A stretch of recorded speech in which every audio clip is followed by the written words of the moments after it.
నమస్తే, welcome to star trek. ప్రస్తుతం అంతా పట్టుకున్నారు neuro psychological therapist, astrologer and numerologist Madhavi గారు ఉన్నారు. మాట్లాడదాం. అక్టోబర్ నెలలో ద్వాదశ రాశుల వారందరికీ కూడా ఏ విధంగా ఉండబోతుందో మేడం తో మాట్లాడి తెలుసుకుందాం. నమస్తే మేడం. నమస్తే రమా. ఎలా ఉన్నారు మ్యామ్? బాగున్నాను తల్లి, నువ్వు బాగున్నావా? చాలా బాగున్నాను మేడం. అక్టోబర్ నెలలో ద్వాదశ రాశుల వారందరికీ కూడా ఏ విధంగా ఉండబోతుందో తెలియచేయండి. ఏమైనా జాగ్రత్తలు తీసుకోవాల్సిన అవసరం ఉంటే చెప్పండి మేడం. అక్టోబర్ నెలలో ద్వాదశ రాశుల వాళ్ళందరికీ కూడాను చక్కగా మనం ఇప్పుడు చెప్పుకోబోతున్న ఈ అంటే రానున్న బ్యూటిఫుల్ పాజిటివ్ ఆస్పెక్ట్స్ కానివ్వండి, తీసుకోవాల్సిన చిన్న చిన్న జాగ్రత్తలు కానివ్వండి, అవన్నీ కూడా రకరకాల గ్రహాల యొక్క ట్రాన్సిట్స్ ని బేస్ చేసుకుంటూ మనం చెప్పుకున్నారమ్మా. ఇక్కడ ఎలా ఉంటుందంటే ఈ పర్టికులర్ ఈ అక్టోబర్ నెలలో మనకి చక్కగా ఫెస్టివల్ సీజన్ అనేది మొదలైపోతుంది. ఇంకొక కొద్ది రోజుల్లోనే ఫెస్టివల్ సీజన్ అంటే ఆల్రెడీ మొదలైనప్పటికీ ఈ చక్కగా ఋతు మార్పు కూడా రాబోతోంది. ఈ ఋతు మార్పులో తర్వాత చాలా ఆహ్లాదకరమైన వాతావరణాన్ని మనం మన క్లైమేట్ లో కూడా చూడడం జరుగుతుంది. ముఖ్యంగా పరిగణనలోకి తీసుకునే ఈ రాశుల యొక్క అంటే ఈ గ్రహాల యొక్క సంచారం ఏంటి అని అంటే, గురుగ్రహం యొక్క వక్రీకరణ స్థితి అక్టోబర్ 9వ తారీఖు నుంచి, తర్వాత శని గ్రహం ఆల్రెడీ శని భగవానుడు ఆయన వక్రీకరించిన అయినప్పటికీ నక్షత్రం మార్పు అక్టోబర్ 4వ తారీఖు జరగబోతోంది. అయితే ఆయన పూర్వభద్ర నక్షత్రం నుంచి శతభిష నక్షత్రానికి వెనక్కి వస్తారు.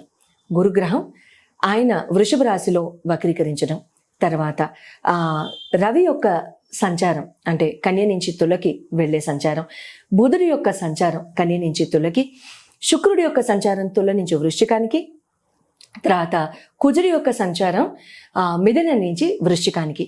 అలాగే ఇవన్నీ పరిగణనలోకి తీసుకుంటూ చంద్రగ్రహం యొక్క సంచారం కూడా విశేషంగా ఈసారి ఈ రీడింగ్లో మీ అందరికీ కూడా మన ధన కారకులైన చంద్రుడు కూడా మీ నక్షత్రాలకు వచ్చినప్పుడు ఎటువంటి మార్పు చేర్పులు చేస్తారనేది బ్యాక్గ్రౌండ్లో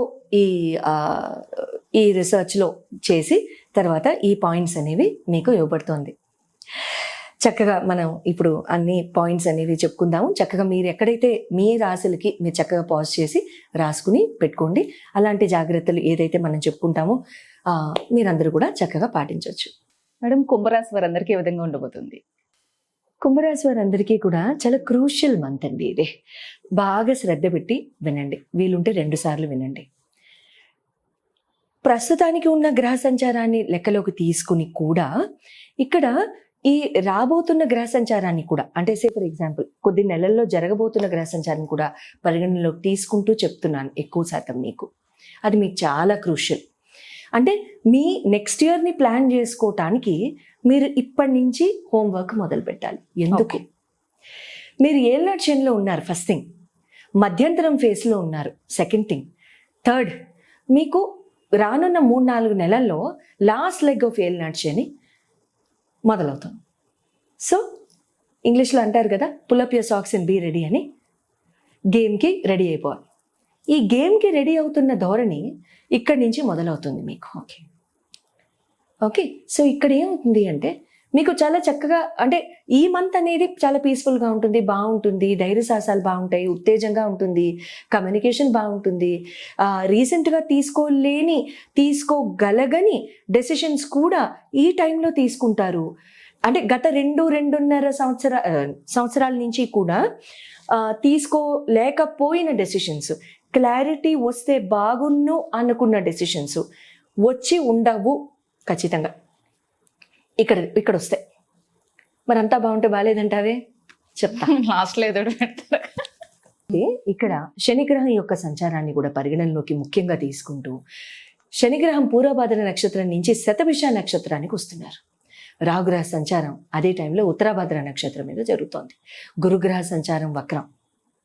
ఈ ఫ్యాక్టర్స్ అన్ని పరిగణనలోకి చాలా కేర్ఫుల్గా కనుక కన్సిడర్ చేసి రానున్న ఏళ్ళనాటి శని టైంలో మీకు గత ఇంకా రానున్న 3-4 మంత్స్లో కూడా మీకు ఆ మారుతున్న ట్రాన్సిట్స్ని కూడా కనుక మీకు పరిగణనలోకి తీసుకున్నట్లయితే ఇక్కడ ఏమవుతుందంటే ఈ స్టక్ అయిపోయిన కార్యాలు కానివ్వండి, అంటే ఏదైనా ఇల్లు అమ్ముదాం అనుకున్నారు, స్థలం అమ్ముదాం అనుకున్నారు, స్థలం కొందాం అనుకున్నారు, ఇల్లు కొందాం అనుకున్నారు, చెయ్యండి, ఇబ్బంది లేదు. తర్వాత ఏదన్నా మొండిగా అతుకున్న కోర్టు వ్యవహారాలు కానివ్వండి, అవన్నీ ఇక్కడ ముగించిపోతాయి. ఖచ్చితంగా మీకు మీ ఫేవర్లో రావడానికి, అంటే ధర్మబద్ధంగా ఉంటే మాత్రం ఫేవర్గా రావడానికి, లేదు పొరపాటున తెలుసో తెలియకో ఏదో మధ్యలో తప్పులు జరిగాయి అనుకుంటే మాత్రం, పొరపాటున అది మనది కాదు అనుకుంటే విధిరాత చేత, నారాయణుడి దయ చేత, నారాయణుడి అండ మనకి లేనప్పుడు అది చేయి జారిపోవడానికి అవకాశాలు ఉండడానికి అవకాశం ఉంటుంది. దేనికైనా సరే మనం ప్రిపేర్ అవ్వాల్సిందే.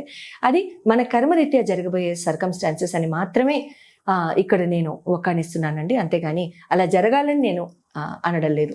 తర్వాత ఇక్కడ ఏమవుతుందంటే కొన్ని అంటే అక్టోబర్ 1వ తారీఖు నుంచి 3వ తారీఖు వరకు, అంటే బహుశా ఈ డేట్స్ నేను మిగతా రాశుల వారికి మెన్షన్ చేయకపోయి ఉండొచ్చు. ఇక్కడ మీకు 1వ తారీఖు నుంచి 3వ తారీఖు వరకు కూడాను జర్నీస్ చేయాల్సిన అవసరం మీ చార్ట్స్లో చాలా క్లియర్గా కనపడుతోంది. జర్నీస్లో కాస్త కడుపు తిప్పడం కానివ్వండి, అంటే కొంతమందికి మోషన్ సిక్నెస్ లాంటివి ఉంటాయి కదమ్మా, వామిటింగ్స్ అలాంటివి అవుతూ ఉంటాయి.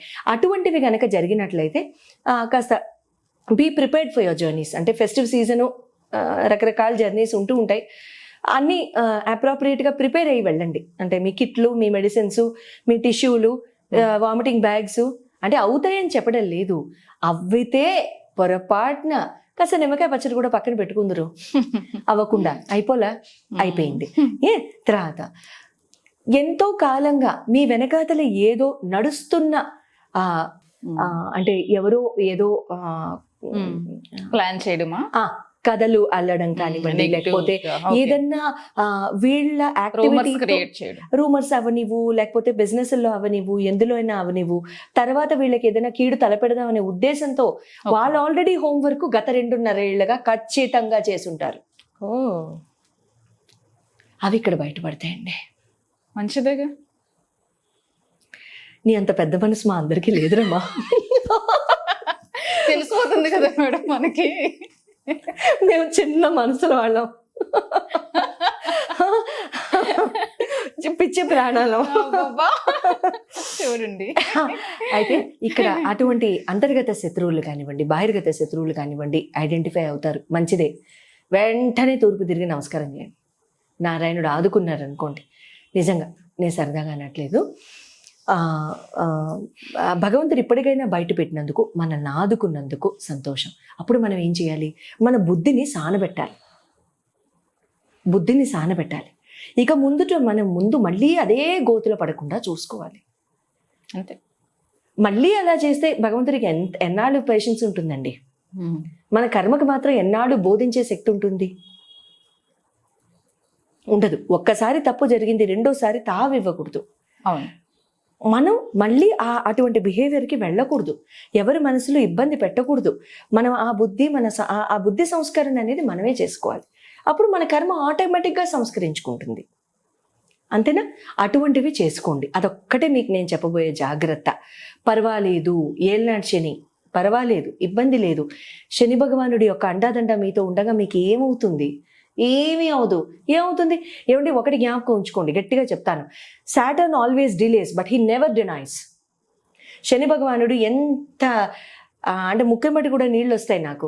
ఆయన ఎటువంటి మనస్కుడు అంటే ఆయన ఏది కూడా తీయడండి, తీసేయడు, గ్రాప్ చేసుకోరు. ఇది నాది అని అండు. డిలే చేస్తారు. డిలే అని మనం అంటాం. పాప ఆ పెద్ద ఆయనకి ఆ పదంతో కూడా పరిచయంలే. ఆయన నిదానం అంటారు. ఆ నిదానాన్ని మన ఫ్యాన్సీగా డిలే చేసావు. నువ్వు ఎందుకు చేసావు? నాకు ఇచ్చేయి అని అంటే పాపం ఆయన, అరే కూర్చొని అన్న ఇస్తాను, కూర్చొని పెట్టి నేను ఉంచినే తాగుతా. పరిగెత్తి పాలు తాగడం బదులు కూర్చుని నీళ్ళు తాగడం బెటర్ అంటారే. ఏదో రివర్స్లో చెప్పుంటే క్షమించండి, ఉన్న తెలుగులో చెప్పేసి. లేదు, కరెక్ట్గానే చెప్పారు. కరెక్టేనా అది? అయితే ఇలాంటివి అవుతూ ఉంటాయి. అంతేగాని సాటర్న్ నెవర్ డినైస్ అంటే హీ ఓన్లీ డిలేస్. అదొక బ్యూటీ ఆస్పెక్ట్. మంచిదే. ఎంత నిదానంగా బతికితే అంత ఆయుష్ పొండి. ప్రజెంట్ జనరేషన్ లో ముఖ్యంగా అదే అవసరం. అంతేనా? అయితే ఇక్కడ ఎనిమీస్ విల్ ఐడెంటిఫై అయినప్పుడు ఎట్టి పరిస్థితుల్లో కూడాను అస్సలు పొరపాటున కూడా వాళ్ళని అంటే డిటాచ్ అయిపోండి. వాళ్ళతో మళ్ళీ కొట్లాటలకు దిగిపోకండి. Don't waste your time. Your time is precious. ఎందుకంటే ముందు మనం లాస్ట్ ఫేజ్లోకి వెళ్తున్నాం కదా, ఏళ్ళనాటి సెన్లోకి. అక్కడి లోపు మనకి ఇదంతా రిపేర్ అవ్వాలిగా. ఆ యాక్టివిటీ మీద మనం టైం పెడదాం. ఈ యాక్టివిటీలో అనవసరంగా. ఓకేనా? అంతవరకు చూసుకోండి సరిపోతుంది. అలా అని యావత్ కుంభరాశికి ఎనిమిస్ బయటపడతారా? ఉండకపోవచ్చుగా. మీ కర్మ రీత్యా మీ ఇండివిజువల్ హోరోస్కోప్స్ రీత్యా అందరికీ ఉండకపోవచ్చుగా. 10%, 12%, 20% ఆ ఉన్నవాళ్ళు నేను చెప్పేది రిలేట్ అవుతారు కాబట్టి నాకు ఆల్రెడీ డౌట్ వచ్చింది, ఇది అయి ఉండొచ్చు. Get into your activities. Okay, bye.